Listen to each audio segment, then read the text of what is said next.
Assalamualaikum warahmatullahi wabarakatuh. Selamat siang, masih bersama Dinda Gemes.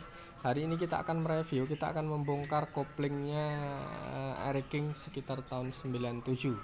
Ini per engkol atau per selah kaki, ini kemungkinan atau analisa kita putus.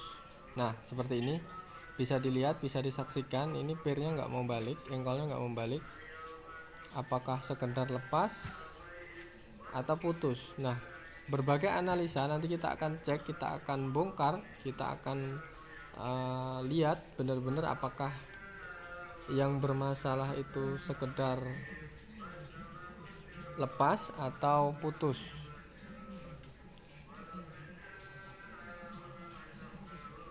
Ini kalau sesuai pengalaman orangnya katanya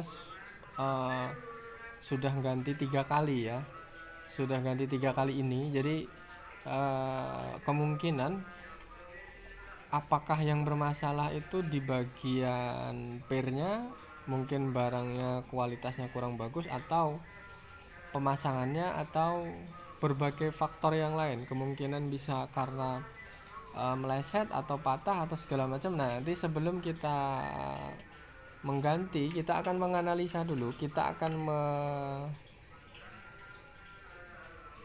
merubah nanti kondisinya bagaimana, apakah pirnya atau kondisi dalam itu masih standar semua atau sudah di biasanya seperti ini kalau sudah lebih dari 2 kali kemungkinan ada penyakit serius, dalam arti nggak cukup atau nggak cuman penyakit putus atau cuman lepas. Ini kemungkinan kenapa, logikanya kalau memang sudah pernah diganti, kata orangnya sampai 2 kali, kenapa bisa putus lagi. Nah, bahkan waktunya juga belum lama gitu kan. Nah, kita akan analisa benar-benar, kita akan berpikir, kita akan benar-benar ngecek kenapa kok sampai boros banget pir engkol atau pir selah Air King tahun 97 ini.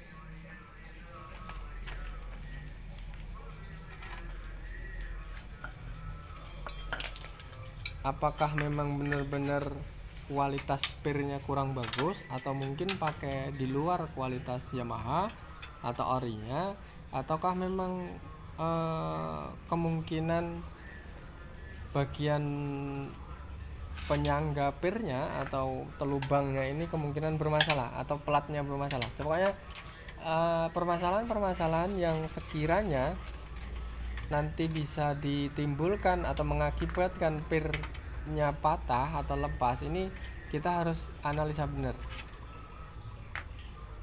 Mudah-mudahan atau kedepannya tidak terjadi lagi seperti ini, karena ini sudah 2 kali, berarti ini 3 kali ya, 3 kali di sini.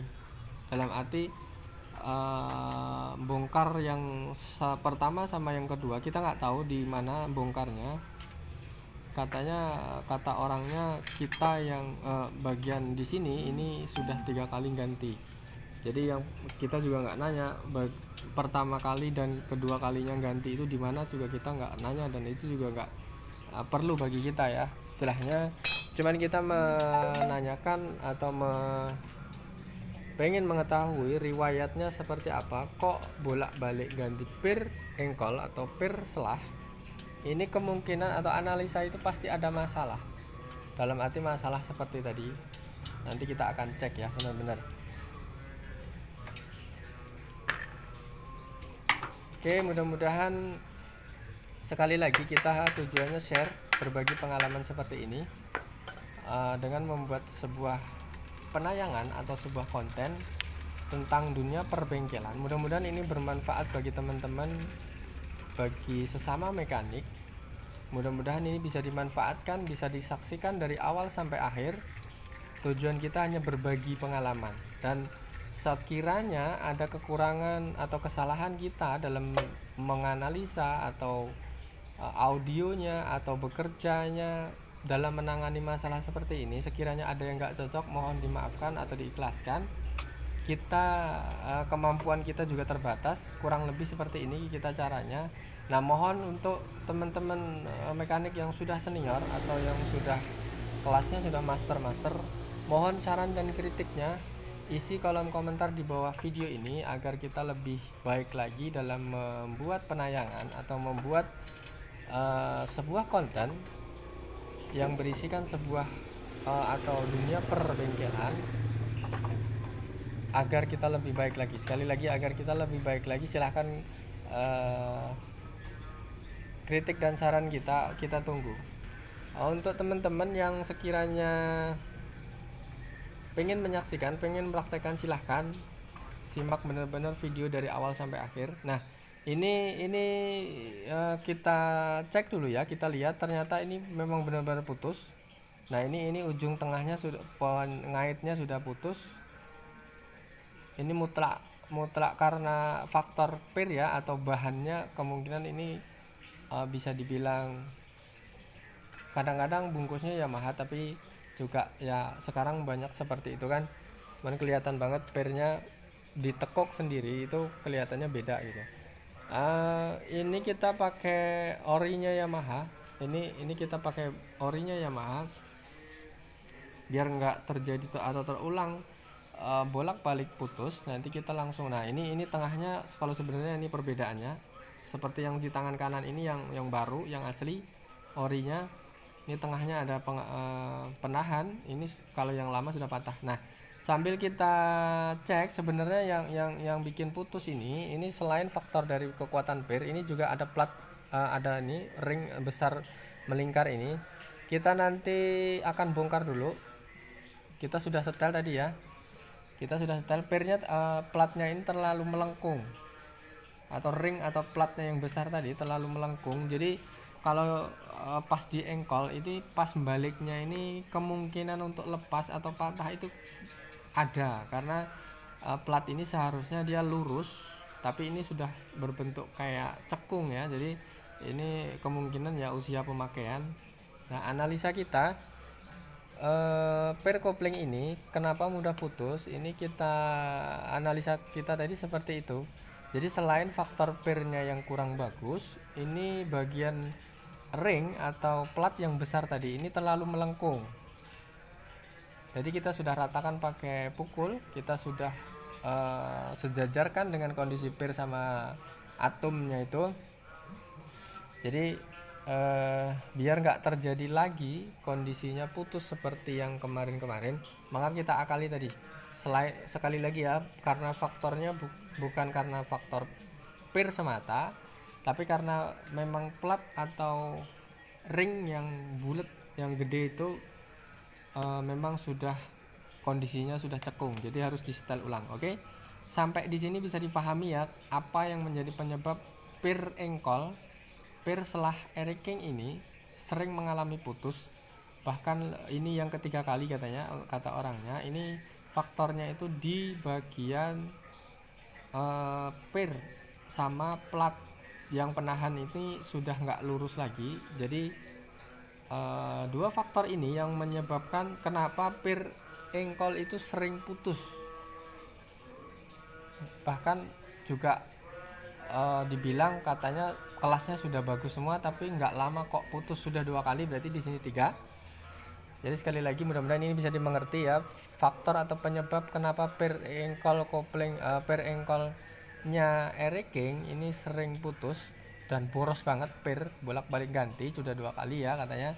Nah, ini kita tekankan bahwa faktornya di kualitas pir sama plat atau ring yang besar tadi sebagai penahan ini sudah kondisinya sudah berubah atau cekung.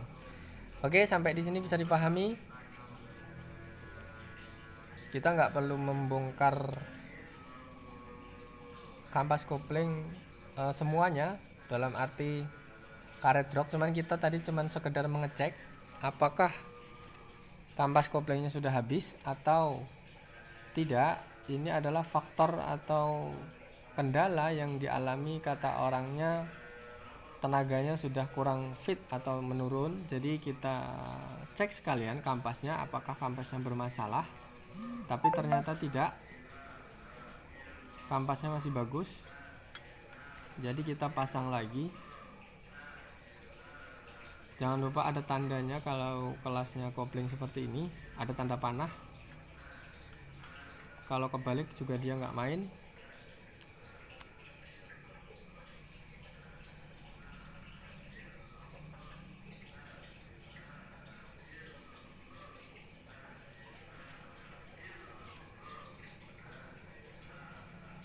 Oke, kita sudah mulai merakit satu persatu bagian per kopling. Intinya bagian kampas kopling nggak ada masalah. Jadi kita bongkar kopling ini tujuannya hanya di bagian per engkol atau per selah. Kita sudah mulai merakit lagi.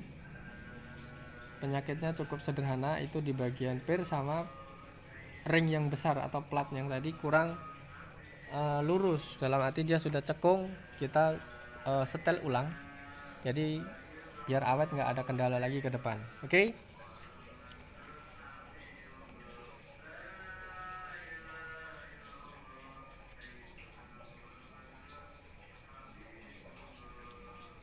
Sampai packingnya baru, ini katanya habis dibongkar juga, nggak, istilahnya belum lama ya, katanya ini packingnya baru, tapi sesuai orangnya tadi bilang belum lama sudah bolak-balik ganti pir. Nah, kita analisa, kita cari penyakitnya, bukan hanya sekedar mengganti ya, cuman kita mencari apa penyebabnya kok sampai boros banget pir engkolnya sering putus. Nah, setelah kita cek ternyata itu tadi ya, bagian pir sama platnya tadi atau ring yang besar tadi belum, atau dia kondisinya cekung. Nah, kita sudah selesai, kita mau rakit kembali, kita mau pasang kembali.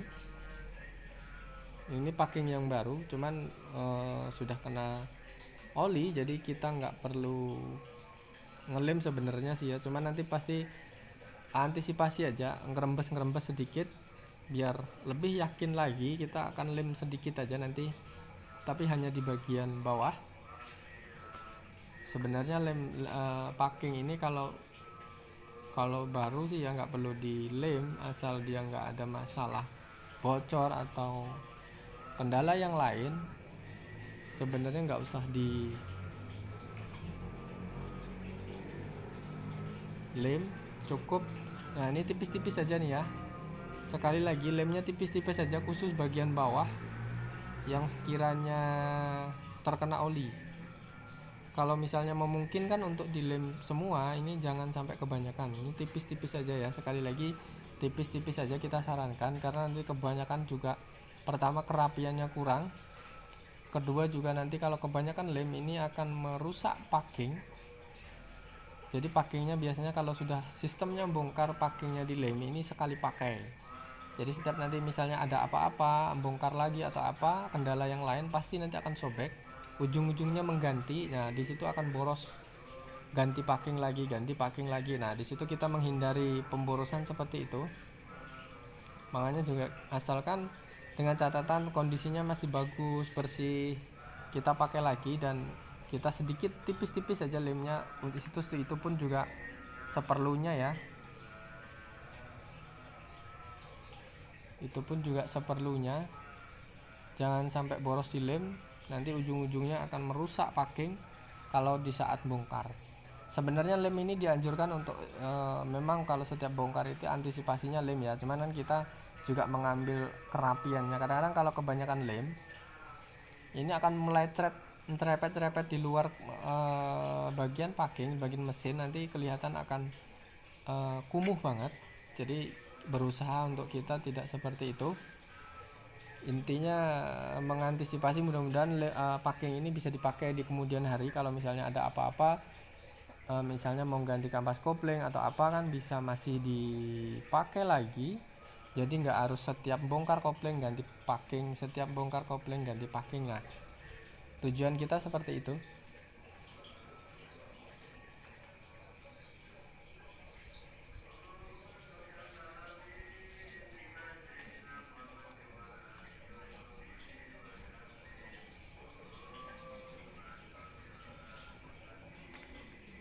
Nah, ini kita yang dilem posisinya sebelah aja ya, ini tipis-tipis aja. Sekali lagi di bagian bak sebelah, jangan di sini bak penutupnya dilem, nanti di sana dilem full lagi, nah nanti pasti akan packingnya rusak.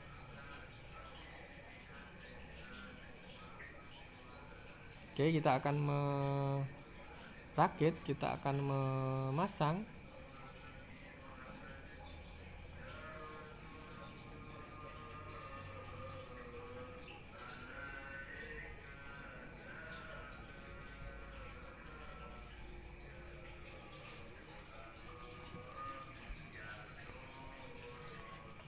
Oke, kita akan merakit pelan-pelan asal agar packingnya tidak meleset.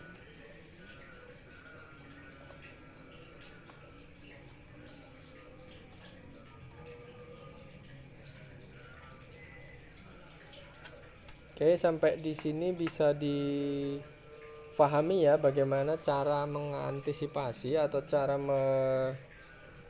mengatasi per selah atau per engkol motor khususnya Eric King yang mengalami putus atau lepas. Ini kemungkinan seperti itu, rusaknya yang dipastikan seperti itu. Dan untuk teman-teman yang sekiranya mungkin bukan bengkel, kalau mau mencoba sendiri atau sekiranya motor engkolnya di rumah ada kendala seperti ini, silahkan simak video ini dari awal sampai akhir. Mudah-mudahan ini bisa difahami dan dimengerti, syukur-syukur bisa dipraktekkan sendiri di rumah dan nggak harus ke bengkel. Jadi video ini mudah-mudahan bisa bermanfaat untuk sekiranya yang mau membongkar atau menganalisa motornya sendiri Eric King di rumah. Silahkan bisa dianalisa, bisa dikonsultasikan atau didiskusikan. Silahkan isi kolom komentar di bawah, nanti kita akan jawab, nanti kita akan diskusikan bareng-bareng seputar penyakit atau engkol kaki yang lepas atau patah, atau bahkan penyakit apapun yang sekiranya di dunia perbengkelan. Selama kita bisa menjawab, selama kita bisa diskusi bareng, silahkan, kita akan selalu terbuka untuk teman-teman agar kebiasaan kita ini akan selalu bermanfaat. Oke, ini sudah kita tes, hasilnya bagus, kembalinya normal, berarti pernya bisa bekerja dengan baik, kembalinya cepat. Jadi kita pastikan untuk selesai kerjaan ini, kita pastikan untuk kondisi engkolnya bisa normal kembali setelah kita ganti pernya sama baiki plat yang besar tadi ya.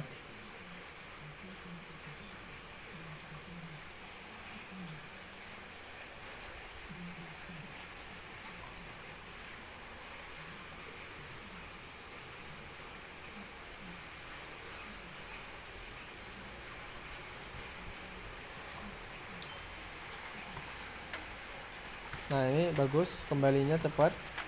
Nah, berarti bagus kondisinya. Biasanya kadang-kadang kalau merek yang lain ini kadang-kadang ketemu yang baliknya kurang pas, baliknya lambat. Nah, ini walaupun sudah diganti baru gitu kan, kemungkinan memang faktor per atau faktor kualitas. Makanya kita nggak mau beresiko ngambil kerja dua kali, kita langsung pakai spare part yang asli. Jadi dipastikan insya Allah nggak ada masalah lagi ke depan. Ini sudah sukses, sudah beres, tinggal mesangi penutup, tinggal masukin oli, sudah selesai. Oke, terima kasih sudah mengikuti kegiatan kita dari awal sampai akhir, video kita dari awal sampai akhir. Mudah-mudahan ada manfaatnya. Sekali lagi tujuan kita hanya untuk berbagi pengalaman, berbagi ilmu tentang dunia perbengkelan. Mudah-mudahan ada manfaat. Sekiranya ada yang kurang, nggak cocok di hati, lo kok beda, lo kok ini gitu misalnya, mohon dimaafkan, mohon diikhlaskan, karena pengetahuan kita berbeda-beda tapi intinya sama, Jadi mudah-mudahan ada manfaatnya. Terima kasih. Matur nuwun, thank you. Assalamualaikum warahmatullahi wabarakatuh.